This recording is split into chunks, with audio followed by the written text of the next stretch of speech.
नमस्कार दोस्तों, मैं विजय कसाना डिजिटल फ्री शिक्षा के यूट्यूब चैनल पर आपका स्वागत करता हूं। दोस्तों, इस वीडियो में सीईटी में नया फार्मूला क्या लागू हो रहा है, पेपर की प्रक्रिया कैसे रहेगी, जो आईटीआई के रिजल्ट्स हैं बाकी वो कब तक जारी होंगे, या पूरे जो भी आपके सभी के डाउट हैं वो क्लियर हो गए हैं। एचएसएससी चेयरमैन साहब का धमाकेदार इंटरव्यू आया है। अगर आप पूरी इन्फॉर्मेशन देखना चाहते हैं तो वीडियो अंत तक ज़रूर देखें। क्वेश्चन और जवाब क्या रहे हैं सारे इस वीडियो में आपको बताए जाएंगे।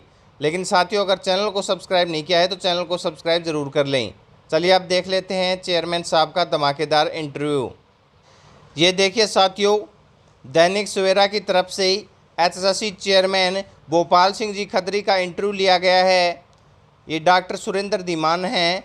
ये वैसे भी दैनिक सवेरा में रियल काफ़ी बार हमेशा सबसे पहले न्यूज़ देने की कोशिश करते हैं, और आज इन्होंने इंटरव्यू लिया है। क्वेश्चन और आंसर्स आपको दिखाते हैं। सभी के डाउट साथियों सीईटी भर्ती से रिलेटेड और जो पीछे रिजल्ट वगैरह पेंडिंग है सभी से रिलेटेड जो भी डाउट है वो क्लियर हो जाएंगी। पहला क्वेश्चन क्या रहा था इनका, ग्रुप सी पदों के लिए सीईटी होगा, ग्रुप डी के लिए फ़िलहाल नहीं होगा।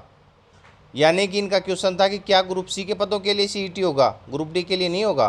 तो चेयरमैन साहब ने कहा है इसके ऊपर कि आयोग 5 और 6 नवंबर को जो सीईटी का एग्ज़ाम लेने वाला है वो ग्रुप सी का लेगा। इस समय ग्रुप से यानी कि ग्रुप सी के 32,000 पदों का आग्रह आ चुका है, जिसमें 6,000 पुरुष और महिला सिपाहियों के पद भी हैं। टीचर्स के बारे में हमने जो आपको बताया था कि टीचर भर्ती में सीईटी नहीं होगा, वो बात चेयरमैन साहब ने भी कही है। ग्रुप डी के 22,000 पदों का आग्रह आया था, जिसमें 6,000 पदों को वापस ले लिया गया था। अब रूल्स में परिवर्तन करके 3,000 पदों का आग्रह दोबारा वापस आ गया है। यानी कि फ़िलहाल 19,000 पदों का आग्रह एचएसएससी के पास ग्रुप डी भर्ती के लिए आ चुका है। लेकिन फ़िलहाल जो एग्ज़ाम है सीईटी का वो ग्रुप सी के लिए हो रहा है, ग्रुप डी का एग्ज़ाम अभी नहीं होगा। वो ग्रुप डी के पदों का विज्ञापन जारी होगा, उसके बाद ही ग्रुप डी का सीईटी एग्ज़ाम होने वाला है। अगला क्वेश्चन था कि पिछले अनुभव को देखते हुए सीईटी में सीटर न बैठ जाएं या अन्य किस तरह की सुरक्षा बरती जाएगी। तो इसके ऊपर चेयरमैन साहब ने कहा है कि सीईटी का आयोजन नेशनल टेस्टिंग एजेंसी को करवाना है। हरियाणा कर्मचारी चयन आयोग का सीईटी के आयोजन से सीधा संबंध नहीं है। एक तो ये बात उन्होंने काफ़ी बार क्लियर कर दी है। आयोग ने एनटीए से कहा है कि यह टेस्ट ओएमआर आधारित होना चाहिए, यानी कि ऑफलाइन होना चाहिए, क्योंकि एनटीए ज़्यादातर एग्ज़ाम है वो ऑनलाइन लेती है। तो एचएसएससी ये एग्ज़ाम ऑफलाइन करवाने के लिए, यानी कि कुछ हिदायतें एचएसएससी ने दी हैं, बल्कि सीधा संबंध सरकार का है एनटीए से, ना कि एचएसएससी का। इसके अलावा हरियाणा सरकार ने यूडीआई के लिए समझौता किया है। इस समझौते के अनुसार जो उम्मीदवार सीईटी एग्ज़ाम में जाएंगे उनके बायोमेट्रिक नमूने आइरिस और फेशियल डाटा, यानी कि बायोमेट्रिक आइरिस और फेशियल डाटा का मिलान हो आधार कार्ड के साथ मिलाया जाएगा। मौके पर किसी भी अभ्यर्थी को रोका नहीं जाएगा, क्योंकि साथियों एग्ज़ाम का समय रहेगा तो रोकने से भीड़ बढ़ेगी और उनका एग्ज़ाम लेट हो सकता है। वो सिर्फ मिलान करेंगे उस डाटा का, उसके बाद कैंडिडेट को एग्ज़ाम तो देने दिया जाएगा, लेकिन बाद में उस डाटा से पता चल जाएगा कि कौन कौन फर्जी कैंडिडेट सीटर बैठे थे और कौन कौन कैंडिडेट एक ही दिन में अलग अलग जगह परीक्षा दे रहे हैं। उम्मीदवार का पंजीकरण पहले ही परिवार पहचान पत्र से जुड़ा हुआ है। इससे आयोग को यह पता चल जाएगा कि किस उम्मीदवार के परिवार में कौन सरकारी नौकरी में था या है। नेशनल टेस्टिंग एजेंसी को कह दिया है कि सीईटी के 3 प्रश्न पत्र बनेंगे, यानी कि जो अलग अलग पेपर्स के बारे में चेयरमैन साहब ने कहा था कि सीईटी एग्ज़ाम में भी कई प्रश्न पत्र बनेंगे, तो 3 प्रश्न पत्र के बारे में कह दिया है। और परीक्षा से 5 मिनट पहले खोलना है कि कौन सा पेपर खुल सकता है, ये किसी को भी कन्फर्म नहीं रहेगा, 5 मिनट पहले आदेश दिया जाएगा। ये बात कही गई है एनटीए को भी। इसके अलावा अगर किसी परीक्षा केंद्र में गड़बड़ी पाई गई तो उसका एग्ज़ाम है वो 7 नवंबर को लिया जाएगा। नेक्स्ट क्वेश्चन है कि क्या कुछ ज़िलों में सीईटी का आयोजन नहीं होगा। इसके ऊपर चेयरमैन साहब ने कहा है कि हमने एनटीए को 3 कैटेगरी के परीक्षा केंद्रों की सूची दी है और सी कैटेगरी के परीक्षा केंद्र 4 जिलों में यानी कि सोनीपत, रोहतक, झज्जर और दादरी में पड़ते हैं। एनटीए से कहा गया है कि वो फिजिकल तौर पर चेक कर लें। चंडीगढ़ के परीक्षा केंद्रों की सूची भी दी है। अब यह एनटीए तय करेगा कि किन परीक्षा केंद्रों पर सीईटी आयोजित करवाना है। यह एग्ज़ाम 1.5 घंटे का होगा, ये आपको सभी को पता है।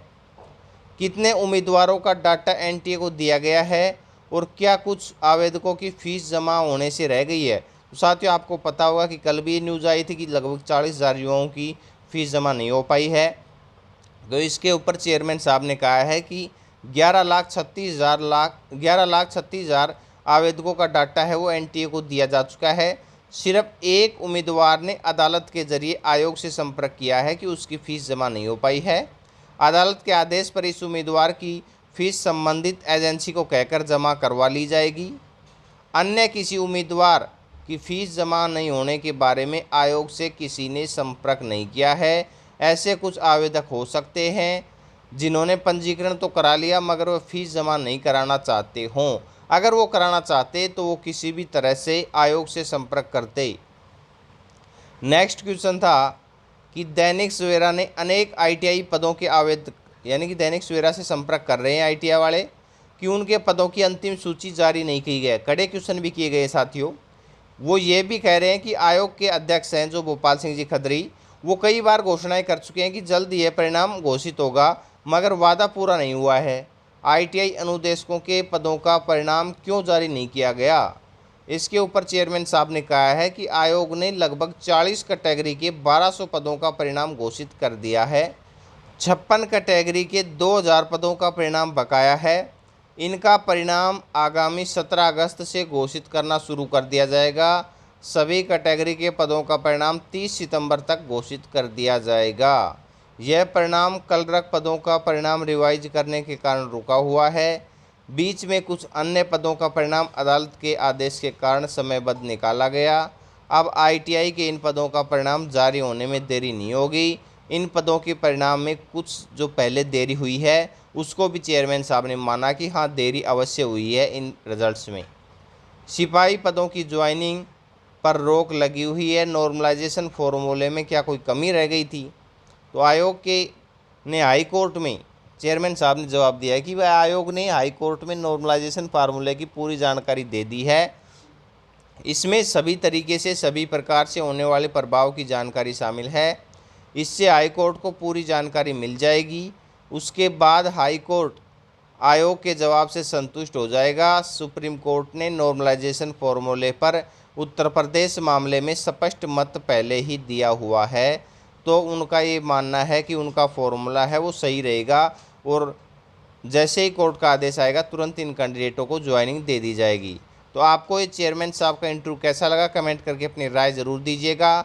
ये जो बायोमेट्रिक वाला प्रोसेस है या आधार कार्ड मिलान वाला प्रोसेस है परीक्षा केंद्रों में प्रवेश करते समय, ये सही है या इसमें कुछ कमी रह जाएगी या क्या, इसके बारे में आपकी राय है वो भी आप कमेंट कर सकते हैं। अपना महत्वपूर्ण समय देने के लिए बहुत बहुत धन्यवाद।